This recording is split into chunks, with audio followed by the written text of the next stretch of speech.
बच्चों, कैसे हैं आप सभी। उम्मीद है आप सभी बहुत अच्छे से होंगे और मन लगाकर पढ़ाई कर रहे होंगे। बच्चों, क्या आप जानते हैं मैं कौन हूँ, मेरा नाम क्या है?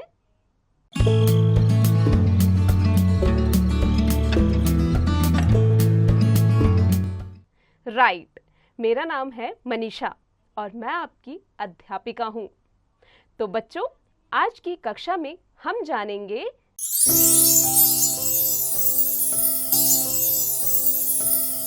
देश गीत के बारे में। तो चलिए बच्चों, आज हम देखते हैं कि इस चैप्टर में, इस पाठ में देश गीत के बारे में हमें क्या-क्या जानकारी दी गई है। जीवन कौशल, रचनात्मक विचार, प्रभावी संप्रेषण व स्व जागरूकता जैसे व्यक्तिगत विचारों को विकसित करना, नैतिक मूल्य, देश प्रेम, विविधता में एकता, शांति, सहयोग की भावना को जागृत करना। हमको है अभिमान देश का, जिसके पांव पखारे सागर। बच्चों, हमें उस देश पर, उस जगत पर, उस राष्ट्र पर अभिमान है जिसके पांव को छूता हुआ सागर जाता है। गंगा भरे सवारे गागर, सोए जिस पर स्वर्ग वही तो। बच्चों, गंगा यानी कि गंगा को हमारे देश में सबसे पवित्र माना जाता है। स्वर्ग कहा जाता है हमारी इस धरती को। शीश मुकुट हिमावन देश का, हमको है अभिमान देश का। उस देश जिसका मुकुट हिमालय है, हिमावन है, हमको उस देश पर अभिमान है, गर्व है। जिसके रजकण का कर चंदन, झुक झुक नभ करता पद वंदन। हर कोई जिस देश को देखकर झुक जाता है, चाहे वो नभ हो, गगन हो, हर कोई अपना शीश झुका लेता है। कली कली के प्राण खोलता, स्वर्ण रश्मि का गान देश का। बच्चों, देश का गान, देश के बारे में बखान करता है। हमको है अभिमान देश का। ऐसे देश पर हमें अभिमान है जिसके बारे में हर कोई उसके गान करता है, देश के बारे में अच्छी बातें कहता है, उसका बखान करता है। कोटि बाहु में शक्ति इसकी, कोटि प्राण में भक्ति इसकी। हर कोई, हर एक नागरिक देश की भक्ति करता है, गुणगान करता है। हर एक नागरिक के मन में, उनके बाजुओं में अपने देश प्रेम को बचाने के लिए, अपने देश को बचाने के लिए बाहुओं में काफ़ी जोर है।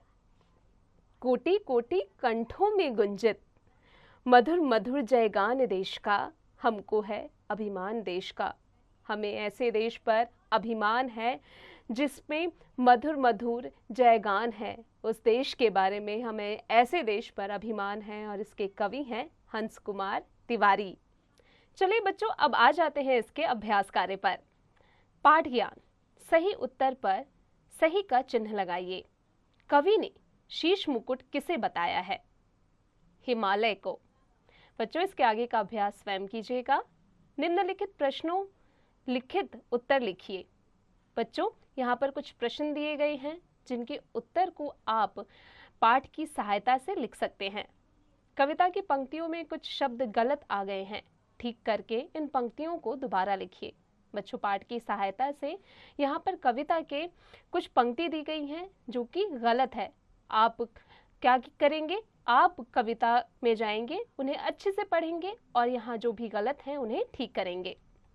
शब्द ज्ञान, निम्नलिखित शब्दों के विलोम शब्द लिखिए। अभिमान, निर्भिमानी, देश, विदेश। इन शब्दों के अर्थ लिखिए। शीश यानी सर, धर। आगे का अभ्यास आप स्वयं कीजिएगा। निम्नलिखित शब्दों के पर्यायवाची शब्द लिखिए। बच्चों, यहाँ पर कुछ शब्द दिए गए हैं, उनके पर्यायवाची शब्द आप इसका अभ्यास स्वयं कीजिएगा। समझिए और नए शब्द बनाइए।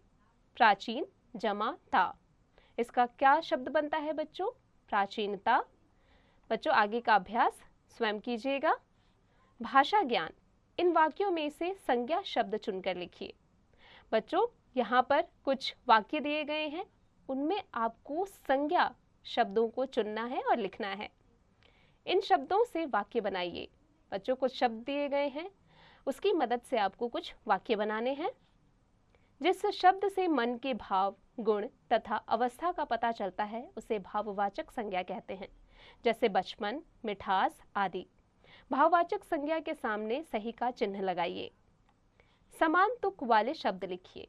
आर, पार, हार, चार। इसी प्रकार अन्य शब्दों के समान तुक वाले शब्द लिखिए। नीचे दिए गए स्त्रीलिंग और पुल्लिंग शब्द के बीच में और लगाकर लिखिए, जैसे भाई बहन, भाई और बहन। रचनात्मक ज्ञान। भारत का मानचित्र लेकर देखिए और निम्नलिखित जानकारियां प्राप्त कीजिए।